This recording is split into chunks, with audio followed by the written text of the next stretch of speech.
As Harvard graduates, you will be asked to go into the world and do the most you can do. I am here to ask you to do the least.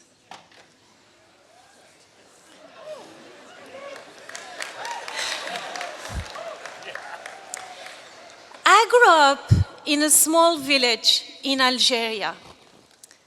Every Friday, my sister and I had our weekly shower at the public bath. We didn't have running water at home. On winter nights, we cuddled against the cold because our heat was cut off.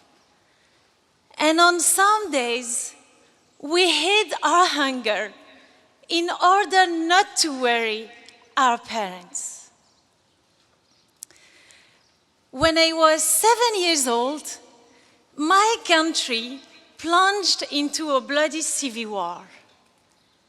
Every night, I prayed to God that tomorrow there would not be an empty seat at our dinner table.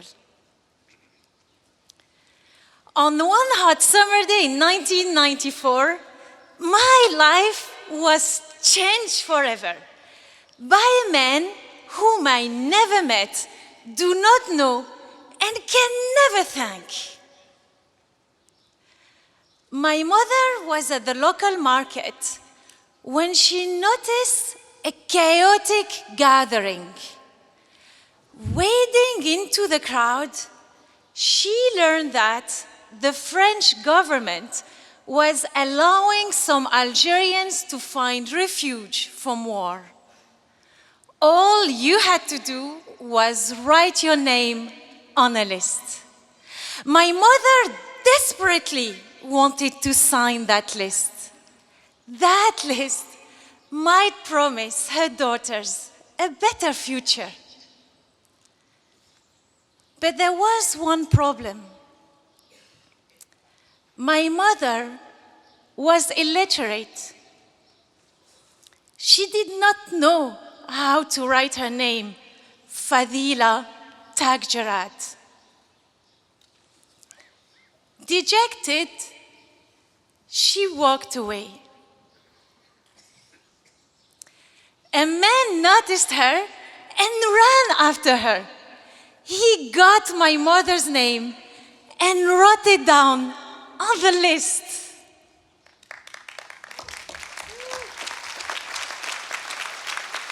A few months later, my family was fortunate to immigrate to France. I was sad to leave my beloved homeland, caring neighbors, childhood friends, and extended family. But I knew that bright opportunities awaited me. Had I stayed in my village, assuming I was spared from bullets or bombs, my life would have been very different. I would not have become the first woman in my family to graduate from college, to work and live abroad. I would not have had the chance to call Harvard my home this past year. As we are graduating today, I still find myself asking, why did this wonderful man run after my mother? A simple gesture of writing a stranger's name on a page offered an entire family hope for a better life. He will probably never know the difference he made. But from the small seeds of his goodness have grown fruits of prosperity for my family, myself, and everyone whom we touch. I now have the ability to shape my world.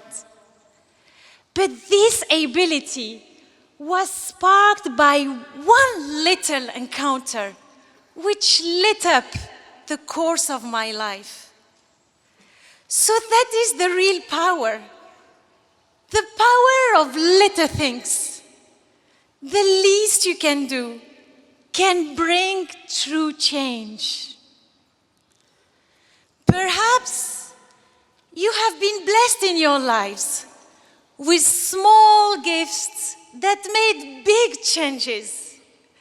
Maybe it was a teacher who instilled in you her love of a certain subject, or a kind stranger who helped you with directions when you were lost.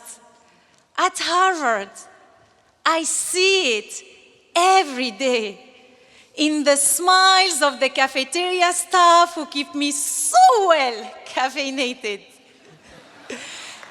And in ad hoc babysitting circles, small things, such small things. But from these small things grow inspired people, lasting friendships, and stronger communities.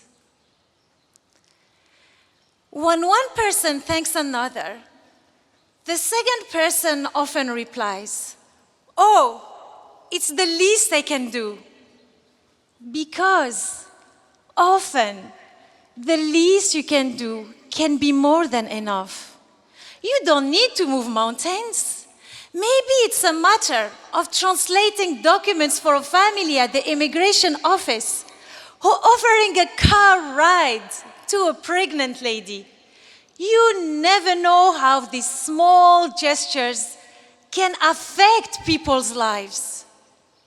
But I can tell you, they do. Fellow graduates, of course, do the most you can do. Your education and legacy demand it. But also, do the least you can do. Because the least you can do might turn out to be the most significant.